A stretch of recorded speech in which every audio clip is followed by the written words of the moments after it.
Assalamualaikum warahmatullahi wabarakatuh. Untuk kelas 11 hari ini pertemuannya saya akan bahas materi yang kemarin ya, pengertian persamaan kuadrat, cara menyelesaikan akar-akar persamaan kuadrat dan menentukan jenis-jenis akar persamaan kuadrat. Untuk yang pertama, pengertian persamaan kuadrat sendiri.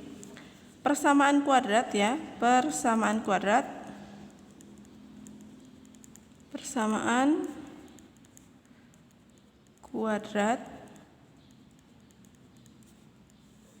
ini persamaan kuadrat itu merupakan bentuk persamaan yang pangkat tertinggi dari variabelnya itu 2. Jadi persamaan kuadrat sendiri itu bentuk persamaan yang pangkat tertinggi dari variabelnya itu 2. Kalau pangkatnya 1 itu dikatakan persamaan linear satu variabel atau persamaan linear saja juga nggak masalah karena pangkatnya 1. Kalau kuadrat berarti 2. Nah, bentuk umum persamaan kuadrat sendiri, ini bentuk umumnya ya. Bentuk umum persamaan kuadrat itu AX kuadrat plus BX plus C sama dengan 0. Ini bentuk umumnya. Bentuk umum persamaan kuadrat. Di mana X-nya ini dia pangkatnya tertingginya 2. Ini pangkatnya 1.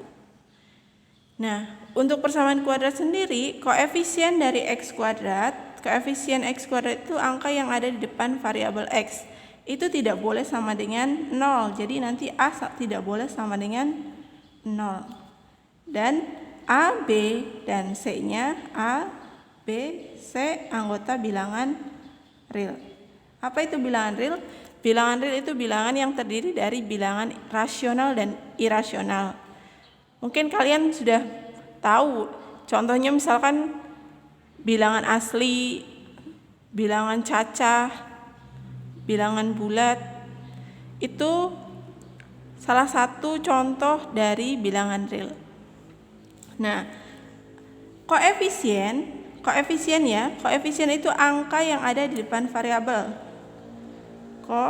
Koefisien itu angka di depan variabel. Contohnya A itu koefisien dari X kuadrat. Sedangkan B itu yang B yang ini ya. B ini koefisien X. Koefisien X. Dan C itu konstanta. Nah, koefisien X berarti angka yang ada di depan X. A, B, dan C itu bisa diganti dengan angka-angka yang real ya. Misalkan bilangan bulat atau asli. Nah, A ini dia koefisien X kuadrat berarti angka yang ada di depan X kuadrat. Sedangkan B koefisien X berarti angka yang di depan X. C itu konstanta. Konstanta itu bilangan yang tidak memiliki variabel. Angkanya saja, misalkan 3, min 4. Nah, ini tidak memiliki variabel. Dilanjut, ini baru bentuk umum. Nanti ada juga contoh-contoh persamaan kuadrat. Nah, contohnya bagaimana? Contoh persamaan kuadrat. Contoh persamaan kuadrat itu yang kemarin sudah saya kasih kan, yang A itu kalau kamu buka buku kamu, yang A itu contohnya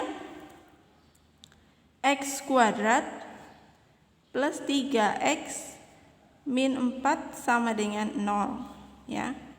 Nanti dalam contoh persamaan kuadrat itu ada contoh persamaan kuadrat lengkap, ada yang juga mungkin tidak lengkap. Mungkin C-nya tidak ada atau B B-nya tidak ada, BX-nya tidak ada ya. Tapi yang pasti AX-nya harus selalu ada. Karena syarat dikatakan persamaan kuadrat itu pangkat tertingginya harus 2. Nah, ini yang A, X kuadrat plus 3X dikurangi 4, ini merupakan contoh persamaan kuadrat lengkap. Persamaan kuadrat lengkap. Kenapa lengkap? Karena AX-nya ada, X kuadratnya ada, BX-nya ada, C-nya ada. Ini A-nya itu sama dengan 1. Kenapa 1?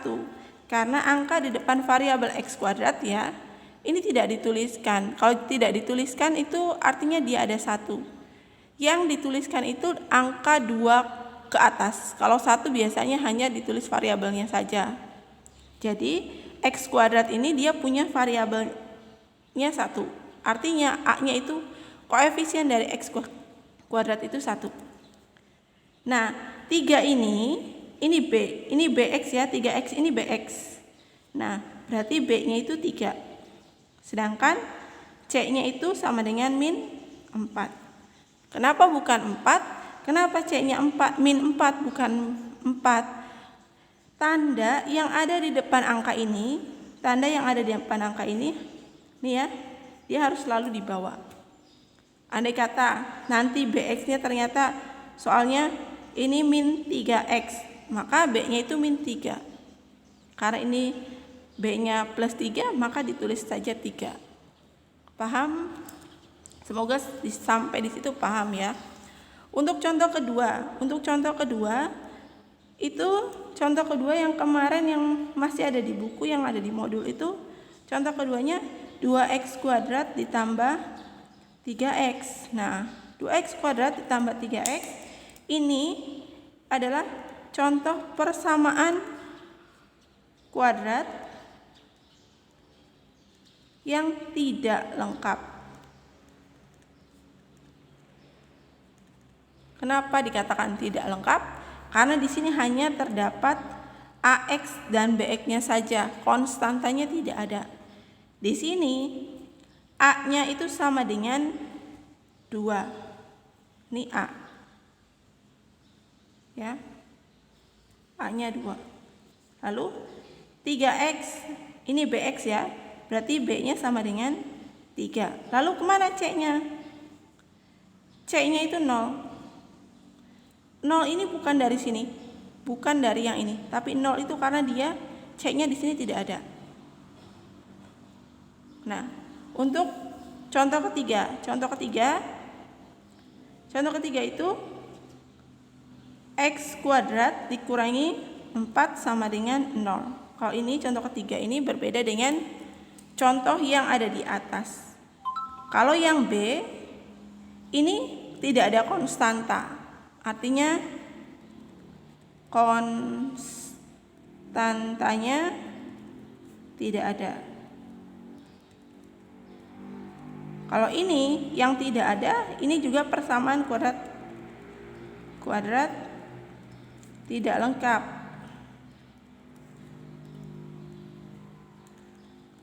Nah, ini persamaan kuadrat tidak lengkap. Kenapa? Karena di sini tidak ada BX. BX-nya tidak ada. Yang ada hanya AX, A-nya berarti 1,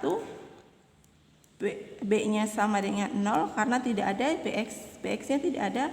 Ya, BX-nya tidak ada. Yang ada hanya C.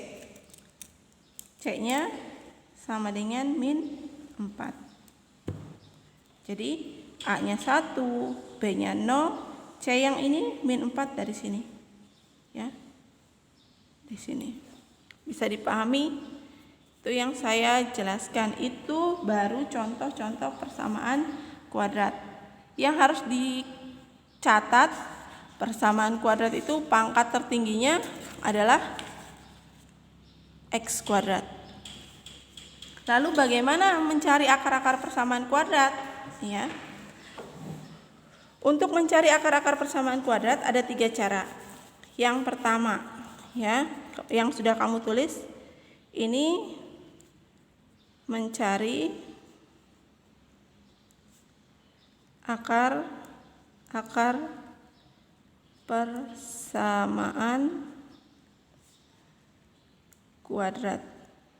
Nah, mencari akar-akar persamaan kuadrat yang pertama itu dengan cara pemfaktoran. Nah, dengan cara pemfaktoran. Yang kedua, dengan rumus ABC. Dan yang ketiga itu dengan cara melengkapkan kuadrat sempurna. Melengkapkan kuadrat sempurna. Nah, yang mau saya bahas itu cara pemfaktoran terlebih dahulu. Contoh yang kemarin ya. Yang kemarin itu contohnya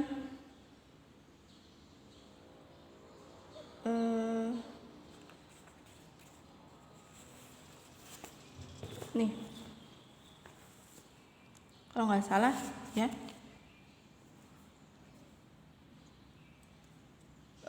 misalkan saya mau jelaskan tentang pemfaktoran cara pertama.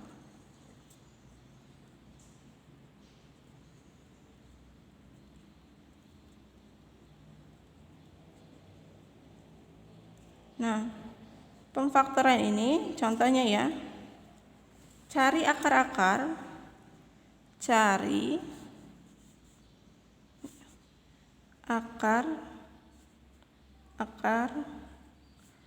persamaan kuadrat dari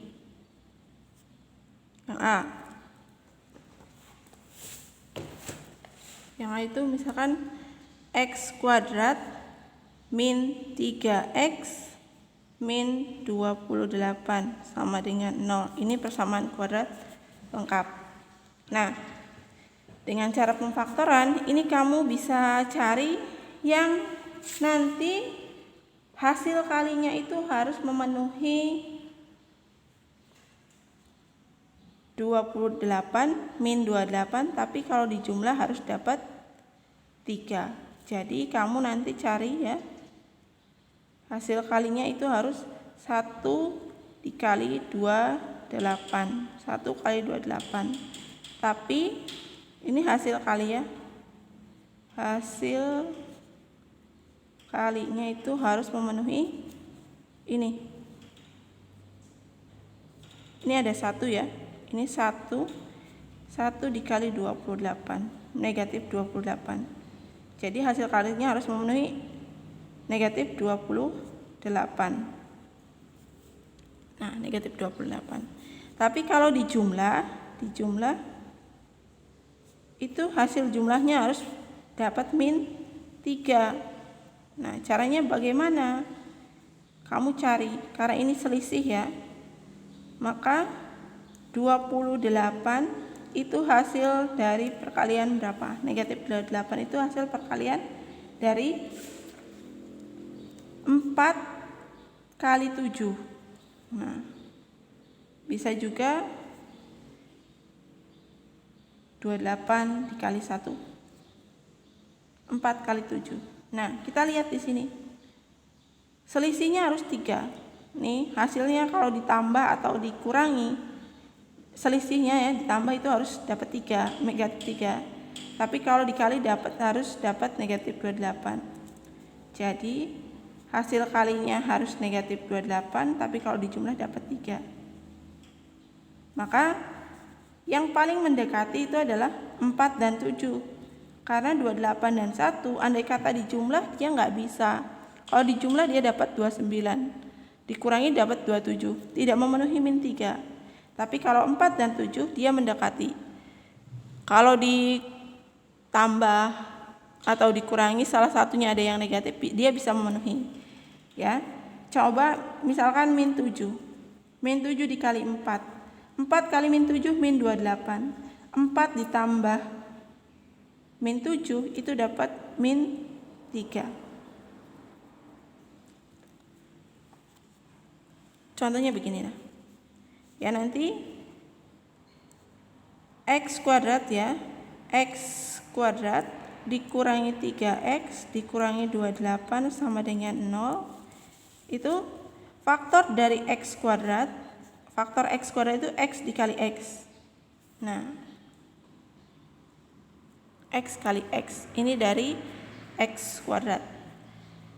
Kamu harus cari, saya ulangi, kamu harus cari kalau dikali itu cari dua bilangan, kalau dikali itu harus dapat min 28. Dari mana min 28 itu? Dari 1 yang ini nih, 1 dikali negatif 28 dari yang C. Jadi A dikali C. Tapi kalau ditambah, dia harus dapat min 3. Harus dapat B.